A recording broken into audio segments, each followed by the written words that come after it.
when I hear people talk about Yahoo boys, I've actually noticed that there are always two different perspectives.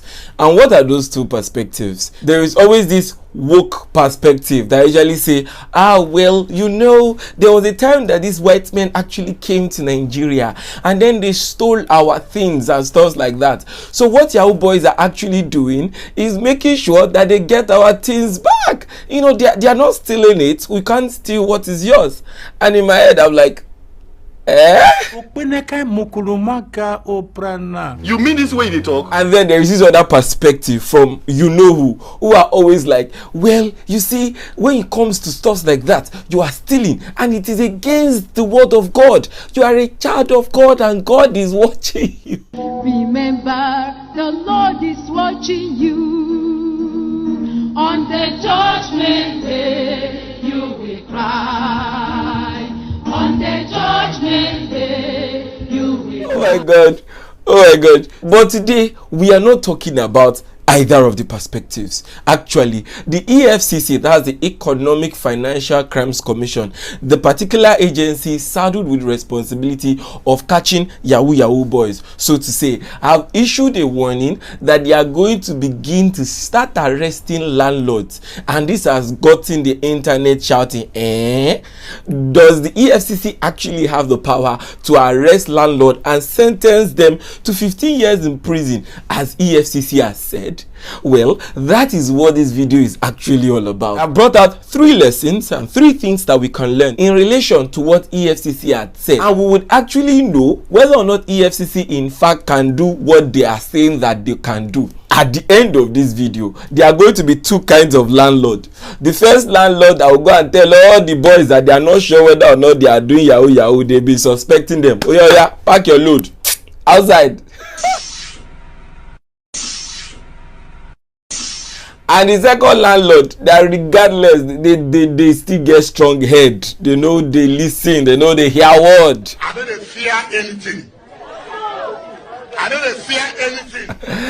Well, but it might concern you to know that this law does not only concern landlords, it also affects tenants, so to say, and might even affect you. You could be arrested even when you are not a landlord. I don't want trouble. I want yours the rent. So make sure that you watch to the end of this video so that you would understand and learn. But before we get into those lessons that we are supposed to learn and this law in question, my name is Olayeni Dieko Daniels, popularly known as Dieko Spectre, and welcome to another episode of Dieko Talks Law. If this is your first time of coming to my channel, then I want to say a very big welcome.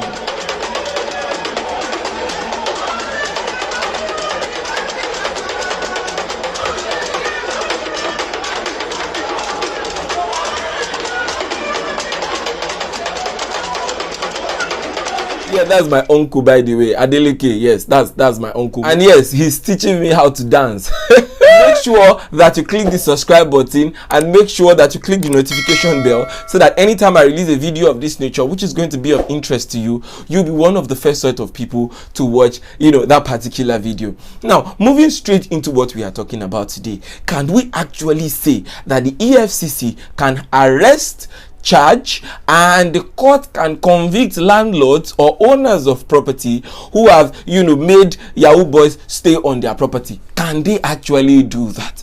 And the answer, you see, before I say yes or before I say no, I think the first question that we need to ask is there actually a law that criminalizes this thing? One of the first things that you actually need to know is that anytime somebody tells you one law like this will send you to prison, one of the first questions that you need to ask is that law written down? Because in Cotton Son here, for any law to send you to prison, that law must be written down first. Element number 1. Number 2, the things that will constitute that offense must also be written down. If I do this and do this and do this, that is when I have committed the offense. But that offense must be written down first. Then the element must be written. Then the punishment must not be attached to it. Those are the 3 things that must be present before a law can be said to be a crime to send you to prison. Do you understand that? Now, that is the reason that, witches, so to say, cannot be sent to prison, because, there is no law that criminalizes that. Do you understand? And there are so many things that many people say you can go to jail for that, and I'm like, law wo ibo loti kosile. Do you understand that? But then, in context of what we are talking about, when I heard this thing for the first time, I was like, what law is that? Because and then I realized that it is section 3 of the Advanced Fee, Fraud and Other Related Offences Act 2006 that actually says this thing. And the next thing, Kilo, so what does it say? And then I went to the law to see exactly what the law says. And this is what the law says actually. Now, the law tells us that a person being the occupier or is concerned in the management of any premises causes or knowingly permits the premises to be used for any purposes which constitute an offense under this act, commits an offense, and is liable on conviction to imprisonment for a term of not more than 15 years and not less than 5 years without option of fine. Now, when we're reading that provision, provision, there was something very pertinent to pay attention. We have to pay attention to this. Now, you should know that the law, when the law said an occupier or somebody who is concerned with the management of the property, the law did not say that that person should have rented. The law said that person should have caused or knowingly permitted the premises to be used. Which means that the law intended that the duration which the Yahoo should not be that of renting, but should be that of using. Which means, Oga, I won't quickly charge my phone. He's using your premises. If in fact he was doing the sharing, Oga, please, I won't quickly do some kind 1 or 2s. You see those 1 or 2s, you better ask him, waiting be the 1 or 2s where you won't do. Here you get, because if he's doing 1 or 2s in your house and they can prove that you knowingly allowed him to do 1 or 2s, what does that mean? You will fall under this section. But let us look at what exactly are the 3 lessons that we would learn. What is the act that when you do it, so to say, you are going to commit this offense? Now, they said an occupier, lesson number 1. Shori occupier in law, let me teach you a little bit of land law. Sorry about that. Mo fe expose any. Now, when you are talking about land in Nigeria, are you listening to me? You should know that land is given to the state governor. The state governor is the owner of all the land. When I mean owner, I mean that he stays in that office as a state governor, holding the land in trust for every citizen in Nigeria. That is to tell you that anybody who is said to have a land does not own the land. He only owns a right of occupancy which expires in the next 99 years.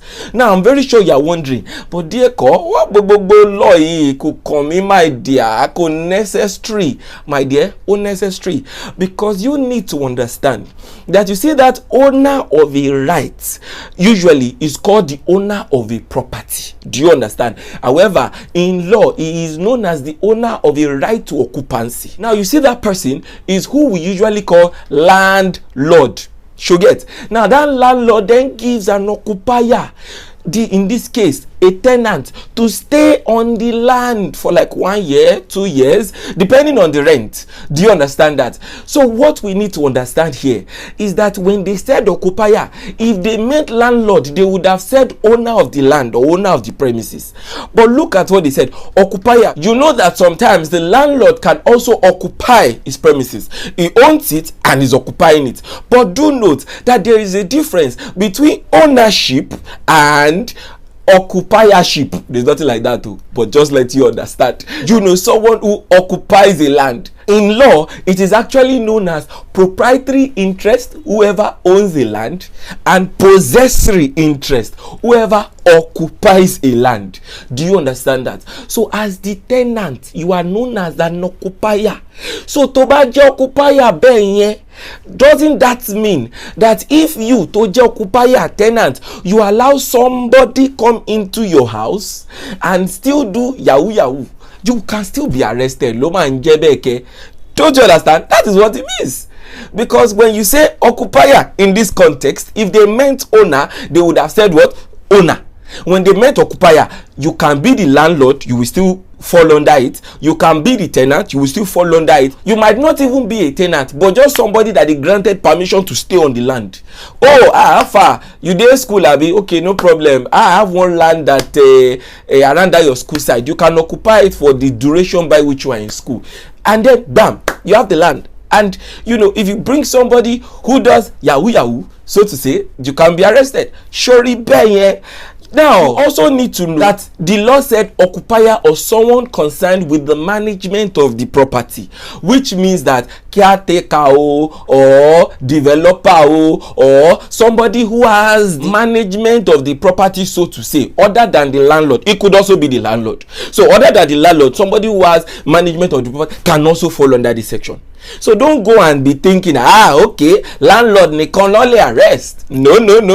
They can arrest anybody. She'll get. So far you fall under either management of the property or you fall under occupier. Occupier could be a tenant. It could be any other person. So yeah. So if you know any of your friends, now that you are a tenant, if you know any of your friends that usually does Yahoo, so to say, as the person they say alpha chairman or alpha boss, I won't come charge for your house, or I won't come, teshenye for your house. Just tell the person. I block this one, Papa. I'll go kill your Papa. Oh God, I'm serious. That's what you actually tell the person. Before the person will come and cover you.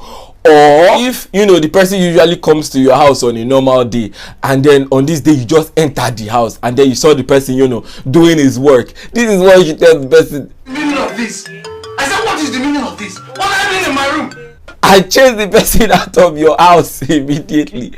Do you understand that? I'm just joking around. So, but you get the gist. Then we go to the second lesson. And then the second lesson is the second element, which tells us that for a landlord or an occupier or somebody in management of the property to be held liable, that person must know. The law did not say recklessly, so negligently, so carelessly. He said knowingly. Surely, you must know. It is not enough to know that the person uses Jeep, or the person is an 18-year-old boy that uses Jeep, or the person has a lot of laptops, or the person has iPhone 13, 14 Pro Max. That is not the know that we are talking about. What you know is that the person is wealthy. This is a different thing. You have to know, you have to have that knowledge that the person is into Yahoo, he does it. You have to have the knowledge. So when I heard Efcc saying it, they are going to send landlord to jail. In my head, I'm like, prove it. How do you want to prove it? Is it that landlord will be doing devotion every morning? Oh, everybody carry your laptop and come down. Oh, open your laptop and see what you do. Because how exactly would the landlord know? What is the landlord's business? There is no law that mandates a landlord to do KYC. What is KYC? Know your customer. Like banks, where banks will be asking you, okay, you want to open an account with us? Okay, what business do you run? So now you want to go and rent land. What do you do? Yes, do you understand? It could make sense. There is no law that mandates a landlord to do that. I know that I say landlord in a very loose form to accommodate all the varieties that I said earlier. Now, if there is no law that mandates the landlord to do that, either the person is a caretaker or a developer or whatever it is, if there is no law that mandates the person to do that, so how then does the EFCC prove that the landlord knew? Like, do you understand? Especially when there is no close relationship between the Yahoo boys and the landlord. How would they prove? It just shows that it's either EFCC does not know what they are saying, because they would hardly be able to prove this knowingly, so to say, or they want to have a form of mandating every landlord to be doing money devotion for Yahoo boys. Well, everybody, this is a very brand new morning. Come down with your laptops. Yes, open it. Okay. Tell him Mr. White Brown. Who is that? All those kind of investigation on someone's laptop. That's what the Efcc is saying, because that's the only way they can prove. But that is that. And then we go to the third lesson, which is also our third element. And what does it say? Now, the third lesson is telling us that anybody who falls under category 1, first lesson, and who knows, second lesson, will be sentenced towards prison for how long? 15 years maximum. That's what you need to understand. They cannot sentence you to more than 15 years. However, they cannot sentence you to less than 5 years. So it depends on the discretion of the judge. The judge can then give you from either 5 to 15. So it depends on the allocutus that you plea. What's an allocutus? Where is it? My lord, he get wife, he get children, he get mama, he get papa, he get brother, he get sister.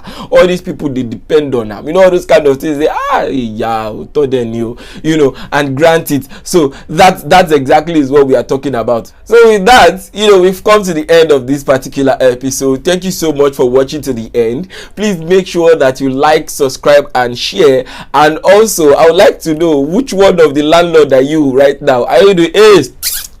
Leave those links. Or are you the I get strong A type? Please make sure you put that in the comment section. I would like to know. I will see you in my next show.